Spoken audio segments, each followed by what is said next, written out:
যাচ্ছি এখন মসজিদে নামাজ পড়ার জন্যে। জোরের আজান দিয়ে দিল, যাচ্ছি। তবে আমারটা অনেকটাই খারাপ লাগতেছে, এত গরম, এত রোদের তাপ বলার বাইরে। কি বলবো, না বললেই নয়। আসলেই আমরা প্রবাসীদের অনেকে আছে নামাজে বা মসজিদে যাওয়ার চেষ্টা করলে আসলে যাইতে পারে না, হয়তো ডিউটির কারণ, বা হয়তো যেখানে আছে সেখান থেকে মসজিদ অনেকটাই দূরে। তবে এই দেশের আলহামদুলিল্লাহ, এই দেশের কারণে নাই যে আপনি নামাজ পড়তে পারবেন না। এরা নামাজ পড়ার জন্য আপনাকে কখনোই মানা করবে না, আপনি নামাজ পড়তে পারবেন, কোনো সমস্যা নেই।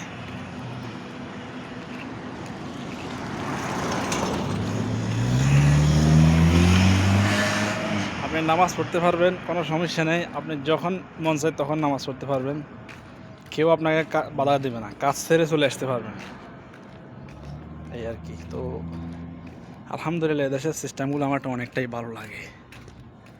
এই যে এখন চলে যাচ্ছি মসজিদ, আমাদের হোটেল বন্ধ করে দিয়েছে, এখন রেস্টুরেন্ট বন্ধ হয়ে গেছে।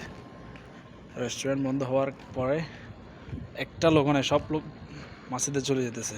আমাদের হোটেলে যতজন, রেস্টুরেন্টে যতজন লোক ছিল, এভরিথিং সম্পূর্ণ লোক চলে যাচ্ছে মসজিদে। সবাই অজু করবে, নামাজ পড়ে আবার ডিউটিতে লেগে যাবে। তো এই দিক দিয়ে এখানে আমি মনে করি যে দেশের সিস্টেমটা অনেকটাই ভালো। কি জন্য মানুষ অন্য অন্য জায়গায়, আরবের ভিতরে অন্য জায়গা আছে, দেখা যাচ্ছে যে আপনার আজানের টাইমে আমার কাজ করে, ডিউটি চলে। কিন্তু সৌদি আরবের বেলাটা আলাদা, অনেকটাই সিস্টেম আলাদা।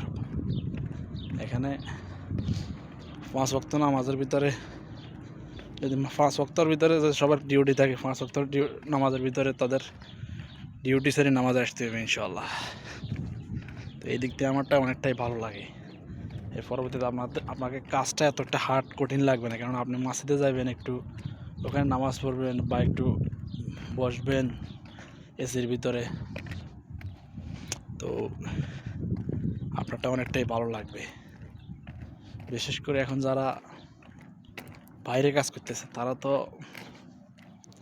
সিদান মসজিদে আসে অজু করে যায়, একটু এখানে আরাম করে, সুন্দর নামাজ কলমা পড়ে একটু আরাম করে, পরবর্তীতে আবার ডিউটিতে চলে যায়।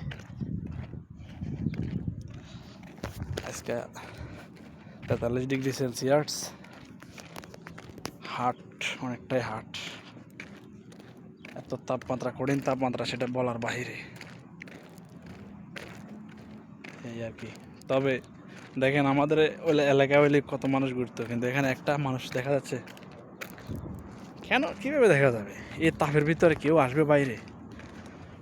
শুধু কাজের লোক ছাড়া, আমরা যারা কাজের লোক বা দেশে দূর দূরান্ত থেকে এসেছেন, যারা কষ্ট করতেছেন নিজের ফ্যামিলিকে 2 মুঠো ভাত জোগানোর জন্যে, অন্নদান দেওয়ার জন্যে, তাদের কষ্ট, আরবের লোকদের কষ্ট নেই। ওকে, অবশেষে মসজিদে এসে গেলাম। আসসালামু আলাইকুম।